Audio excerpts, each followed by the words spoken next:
Bonjour les amis et soyez les bienvenus sur une nouvelle vidéo de votre chaîne Barça Mania. Barça Mania vous permet de rester bien informé sur toute l'actualité et les news du meilleur club au monde, le FC Barcelone. Journée calme aujourd'hui au Barça, session de récupération pour les joueurs suite au grand match des Catalans hier soir, 0-3 face au FC Séville, au Ramon Sánchez-Pizjuán. Choc correspondant, comme vous savez, à la 4e journée de la Liga. Les supporters ont reçu très chaleureusement l'équipe lors des premières minutes d'entraînement.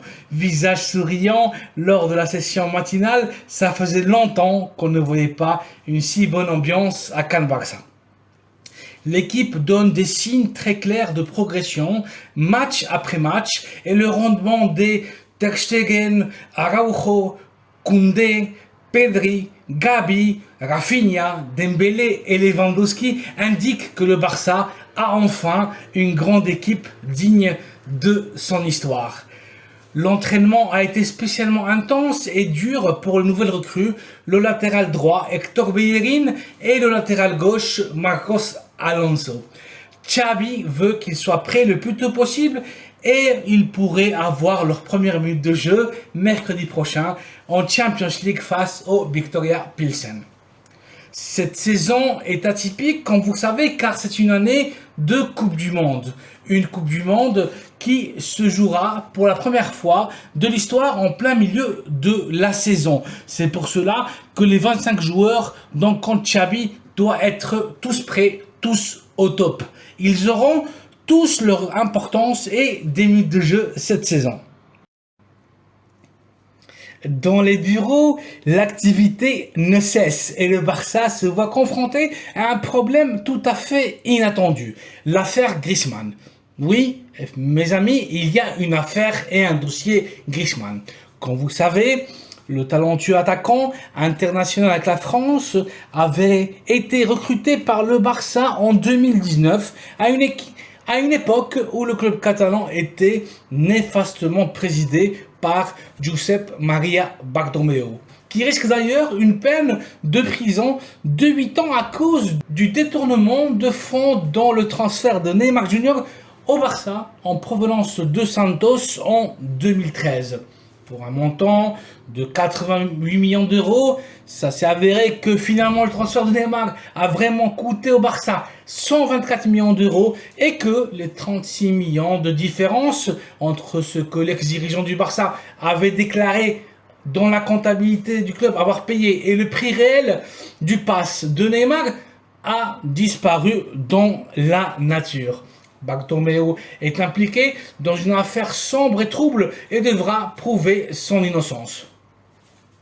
Sont impliqués aussi le propre joueur qui devra payer au Barça une pénalité de 2,8 millions d'euros, le père et agent du joueur ainsi que l'ex-président et ex-vice-président dans la première étape de Joan Laporta dans la présidence, l'ex-directeur de marketing de Nike Brésil, et l'un des artifices du recrutement de Ronaldinho. Je vous parle bien sûr de Monsieur Sandro Rosell.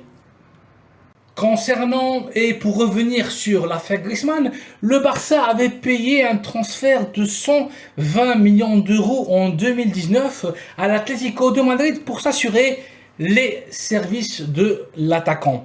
L'international français n'a jamais su réussir et trouver sa place dans l'équipe catalane. Griezmann ne pouvait tout simplement pas réussir et faire ses preuves dans un schéma tactique où il était complètement déboussolé. Antoine ne pouvait pas jouer sur les ailes car il n'avait ni le dribble nécessaire ni la vitesse de pointe requise. Et dans l'habituel schéma du Barça, le 4-3-3, il n'était pas suffisamment létal pour jouer comme unique référence en attaque et évoluer en tant que numéro 9 de l'équipe, en tant qu'attaquant central, référence de l'équipe coulée. Ce poste était pour le pistolero, l'Uruguayen Luis Suarez, extrêmement plus efficace que le Français. Griezmann, alors, face à cette réalité, ne pouvait ni évoluer en tant qu'ailier, ni encore moins en tant que numéro 9, demanda au Barça de laisser jouer en tant que joueur libre et se déplacer à sa guise sur le terrain de football. Le Barça accéda, mais tactiquement parlant, Griezmann se déplaçait dans la même zone de jeu que la grande star et référence de l'équipe à ce moment, Lionel Andrés Messi Cucitini, le meilleur joueur dans l'histoire du Barça, le meilleur joueur de tous les temps. Les deux joueurs ne pouvaient plus jouer ensemble, ils se marchaient sur les pieds. Face à ce nouveau contretemps, face à cette nouvelle réalité, le Barça décida de sacrifier l'un des deux. Et bien évidemment, le choix était facile et très clair pour le Barça. Le sacrifié finalement a été le joueur français. Le néerlandais et héros de Wembley, l'entraîneur à l'époque de l'équipe, Ronald Koeman, donna son feu vert pour ne pas freiner la progression du Petit Prince. Et en même temps, libérer son astronomique salaire et Antoine revenant au club qu'il n'aurait jamais dû quitter après 3 saisons très moyennes au Barça. L'accord entre le club catalan, qui a toujours les droits fédératifs du joueur à 100%, et les Madrilènes de l'Atlético stipulent une cession, c'est-à-dire un prêt avec option obligatoire d'achat de 40 millions d'euros à la fin de la deuxième année de prêt, c'est-à-dire en juin 2023. L'Atlético prend en charge 50% du salaire du joueur. Jusqu'à là, tout est ok, tout est clair. Mais d'où vient le malaise et la future guerre entre l'Atlético de Madrid et le Barça? La réponse, je vous la donne tout de suite. Pour que Griezmann puisse devenir joueur de l'Atlético de Madrid, à tous les effets, il doit remplir une condition sine qua non. Jouer au moins la moitié des matchs possibles et à chaque fois qu'il jouera, être sur le gazon au moins 30 minutes à chaque match.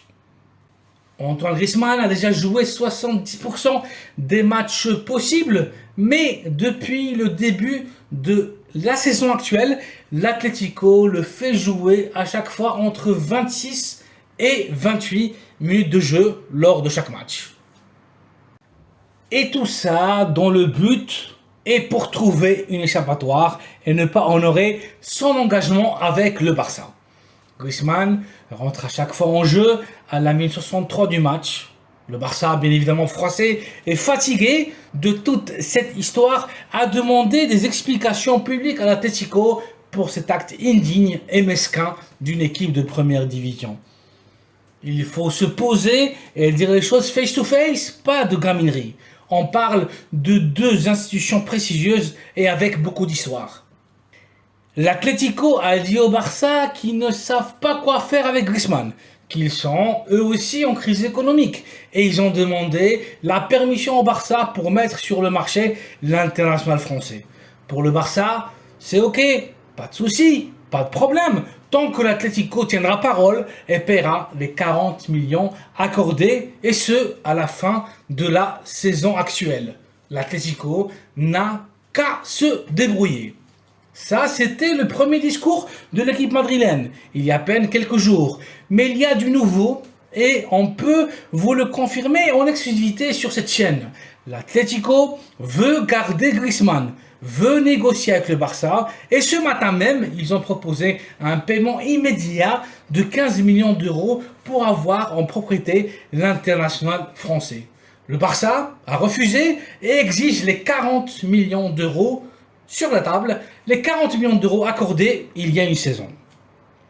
Et non seulement ça, le dossier de l'international français sera pris en charge par les services juridiques du club catalan en cas que l'Atlético n'honore pas son engagement de payer les 40 millions d'euros accordés.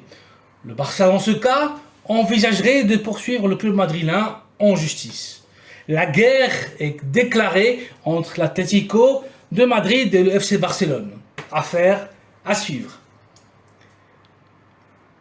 Voilà les amis, les principales informations et nouvelles sur le Barça aujourd'hui. Session de récupération à l'entraînement matinal. Bartomeu risque la prison et gros malaise du Barça avec l'Atlético pour le cas Griezmann. Merci d'avoir suivi cette capsule informative. Merci d'avoir vu la vidéo, de la liker et de vous abonner à la chaîne Barça Mania afin d'être toujours informé de toute l'actualité blaugrana. Un plaisir de vous avoir ici et à très bientôt sur une nouvelle vidéo. Très bonne journée et Bisca el Barça.